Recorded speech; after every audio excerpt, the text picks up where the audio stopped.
Jesus says, "My spirit is gentle and humble of heart. Come and learn from me." December 17th, 2016.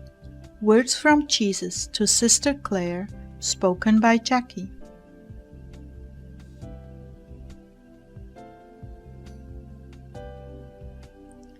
Rejoice, dear Heartdwellers. We have been counted worthy to share in the sufferings of Christ. Today Ezekiel made an offering of himself for the soul whose eternity is hanging in the balance, and it was difficult to see him suffering. I thought perhaps I had done something, but after careful prayer and his confirmation, it was not my doing. When I sought the Lord about Ezekiel's condition, he said,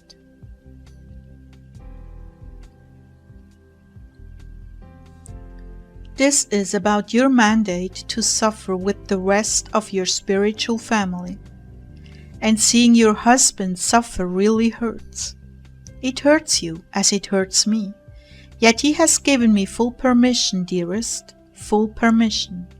So you see, this is a tandem suffering. I'm sorry, you're feeling what I feel for him." Well, other intercessors seem to be carrying much heavier burdens, and I've been seeing myself as a dumpy second-class citizen that isn't carrying her weight. It has made me feel like a failure. We are all doing this together. Each of you has their portion. It may not look like an equal portion, but it is, and tailored to your abilities to carry these crosses. Don't get it in your head any longer that you are not suffering as much as others. That's simply not true. Yours is more mental and emotional anguish. You are quite alive inside there, my love, quite alive. Many lies have been whispered in your ear. See others suffer, but you don't. You are a lesser soul, and God doesn't hear your prayers, only theirs. You are still a babe, and look at them in adulthood.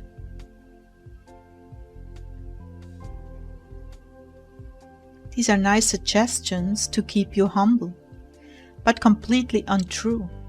I work with you differently, more natively if you will. You move in my spirit without even knowing it. That's why you find things immediately when you ask. I'm not flattering you. I'm giving you the bottom lines. There is more infusion with you, and that is why you're able to receive these messages so easily.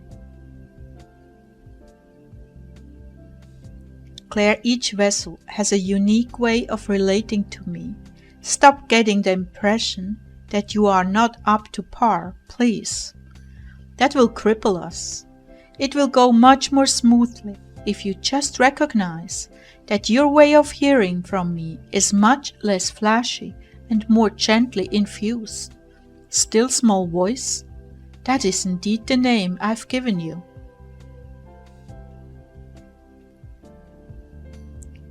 Strong personalities tend to eclipse the way I work with you, though at the time they don't realize what they are doing. It is injurious to you. Try not to hurt when that happens. It is not intentional on their part. It's just their particular way at this point in their lives. Yet you are becoming more and more like my mother every day. She was very, very gentle and quiet when she walked this earth. Her ways were tender and deferential. Cleave to me and understand that each soul has their own unique relationship with me. You are not any less than the others who seem flashy and outspoken. I so appreciate your littleness. Nonetheless, it's healthy for you to feel that way on some levels. But do not allow these derogatory insinuations anymore. When people are too forceful with you and they don't listen, let it go in love. Holy Spirit is gentle and never forces or overpowers. He never insists. Rather, He gently delivers the message and allows you to ponder it. Never does He demand or insist that He is right, although He is never wrong.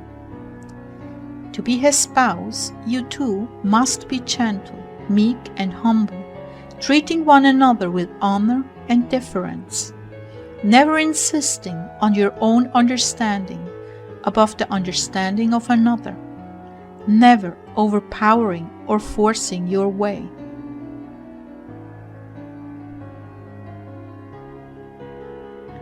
Lord, I feel as though I get a little littler every day. That way I can tuck you into my heart with great ease. Rest in me, beloved, rest. My Heartdwellers, you are all growing spiritually.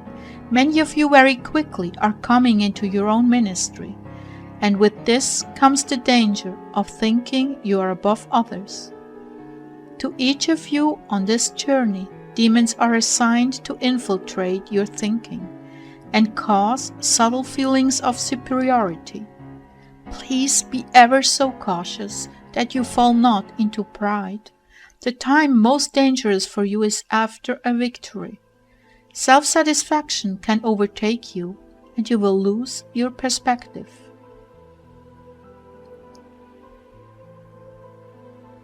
All of my servants have been subject to these growing pains, and it comes with the territory.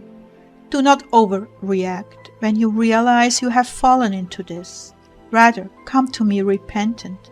Get up and keep going, much more cautiously now. Rapid success demands rapid tempering, or you will go up in the flames of self-importance. That is why I allow you to stumble and fall on your journey. I must sometimes distance myself so that you will once again find your footing in humility and gentleness. My spirit is quiet and gentle, so too my vessels must learn the art of gentleness, even in the more dynamic ministries. There is an attitude of heart, my little ones, that accepts the lowest place, that listens when others speak, that set their own opinions aside to listen and hear me on a case-by-case level. It is so important to be abased and lift others up, lest you become obnoxious in ringing your own bell, reading your own press, and forcing yourself on others. As I promote you, be on your guard against the leaven of the Pharisees, that pride that feels elevated and above other, less spiritually endowed, that attitude that feels it could not be wrong because I'm speaking to it, therefore the other person must not be hearing me. How dangerous that is, my little ones. You must discern at times on a case-by-case level and not forge ahead in presumption that all you believe is correct and others are wrong.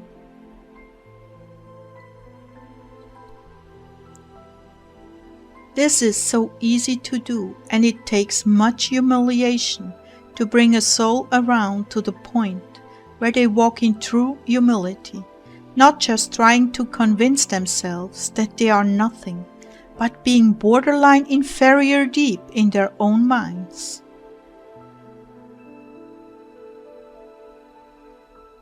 Which brings me to the other point, feeling inferior to others because they seem to have it all together.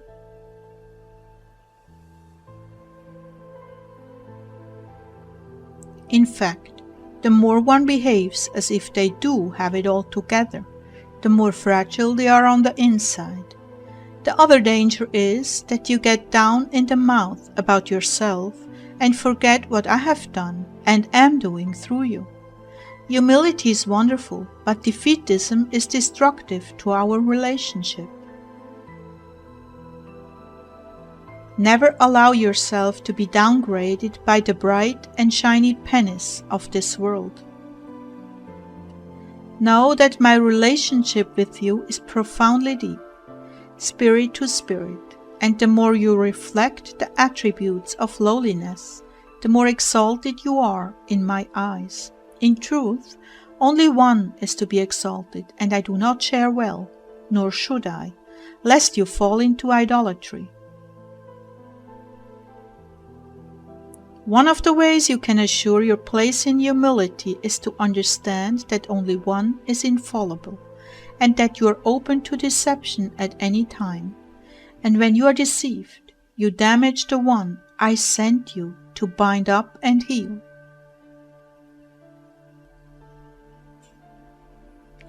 I'm not asking you to compromise your faith, but I am asking you to be cautious when you step out to direct other souls.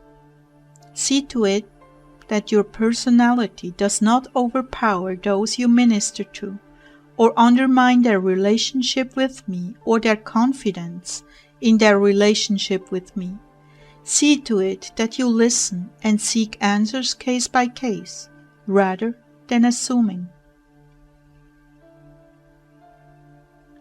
And never forget that you may be mistaken either, because I allowed it to humble you, or you may not have gone deep enough in your discernment.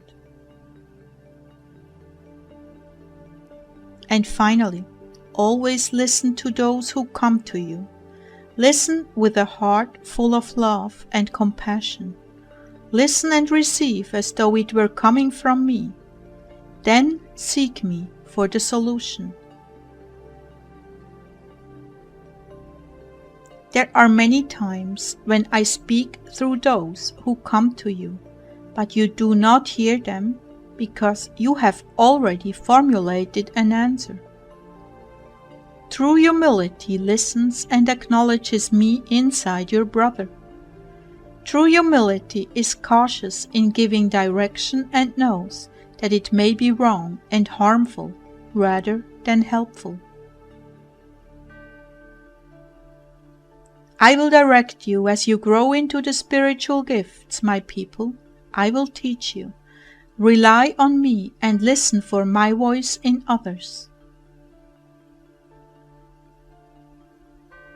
I bless you, my precious ones, with wisdom to bring comfort to the lonely, hurting, and confused. You have done well in your prayers, and because of your faithfulness, I'm calling you to step out and gently minister my love to this hurting world.